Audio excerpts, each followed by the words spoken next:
Olá pessoal, tudo bem? O nosso estudo será sobre o direito médico, um tema bastante convidativo diante desse momento o qual estamos vivenciando. Todos nós sabemos que a pandemia do Covid-19, o famoso coronavírus, vem acarretando profundas mudanças na vida de todas as pessoas, principalmente na classe médica e dos advogados que atuam na área. Bom, vamos lá. Em dezembro de 2019, houve a transmissão de um novo coronavírus, o qual foi identificado em Wuhan, na China, sendo denominado Covid-19, cuja transmissão ocorre de pessoa a pessoa. Naquela ocasião, as autoridades chinesas informaram à Organização Mundial da Saúde, OMS, que alguns pacientes trabalhavam em um mercado atacadista de peixes e animais vivos, e o mercado foi fechado para ações de saneamento e desinfecção. Em seguida, a OMS caracterizou o surto do vírus como uma pandemia, e o mundo inteiro teve que adotar medidas sanitárias emergenciais buscando a proteção da saúde da população.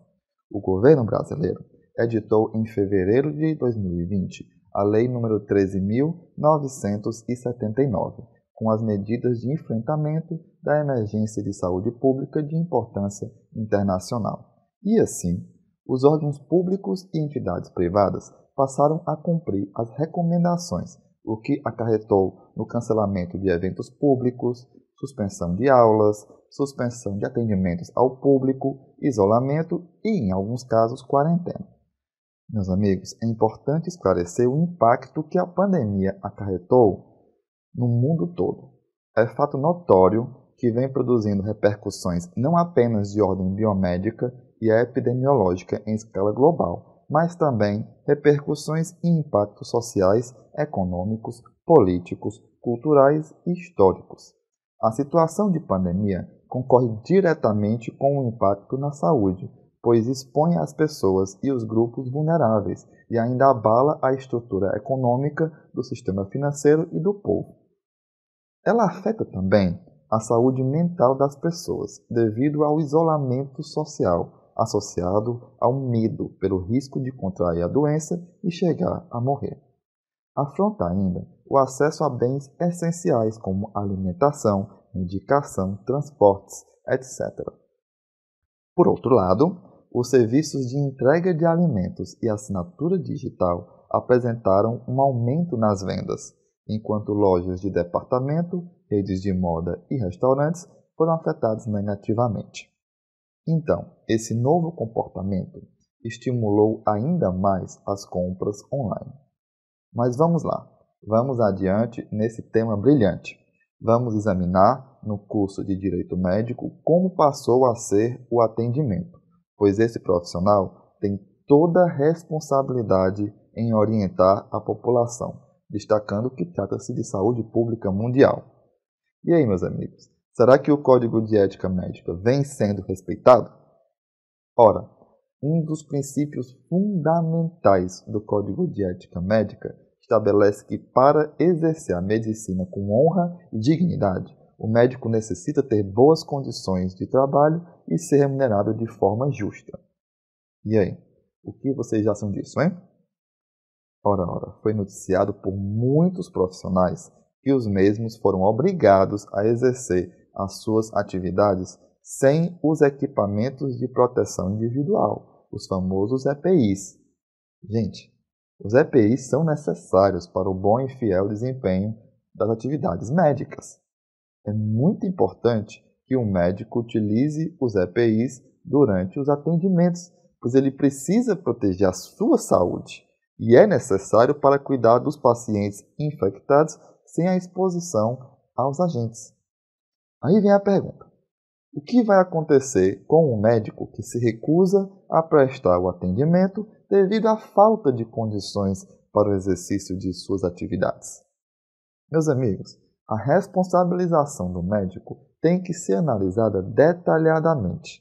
Deve ser observado não só a falta dos EPIs, mas também a falta de pessoal, leitos, materiais, que são imprescindíveis para um bom acompanhamento durante o atendimento médico. Vamos lá, temos vários outros questionamentos. E a emissão de atestado médico? Meus amigos, aquelas pessoas que são suspeitas ou que foram diagnosticadas positivas para o coronavírus devem deixar de comparecer ao trabalho, mediante a apresentação do atestado médico.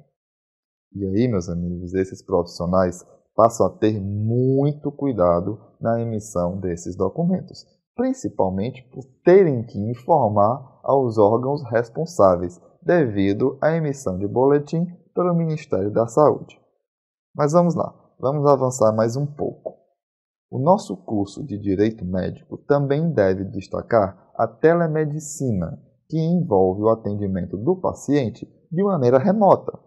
Tal procedimento torna a saúde acessível a qualquer hora, em qualquer lugar, contando com o apoio das tecnologias da informação e comunicação. Olha como é interessante.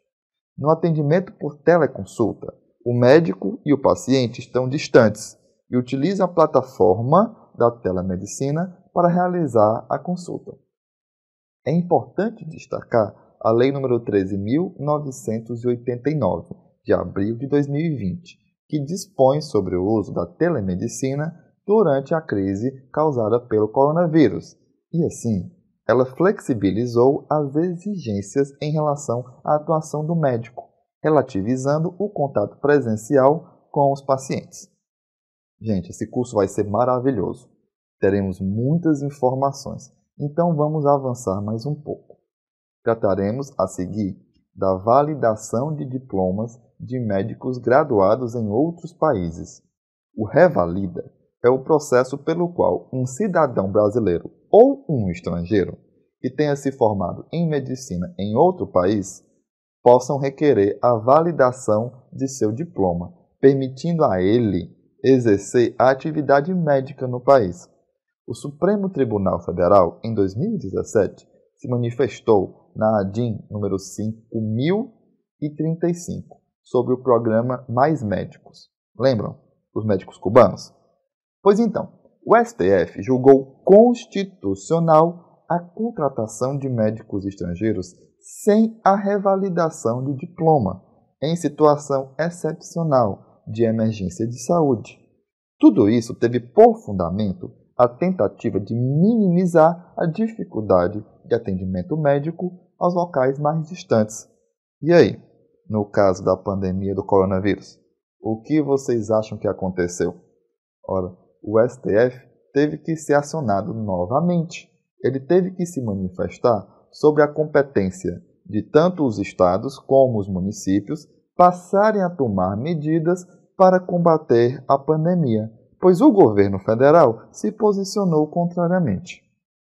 Então, o STF se posicionou dizendo que, independentemente de autorização da União, os estados e municípios poderiam adotar medidas necessárias para a garantia do direito à vida e à saúde, pois estávamos diante da pandemia do coronavírus e que não seria necessária a autorização do governo federal.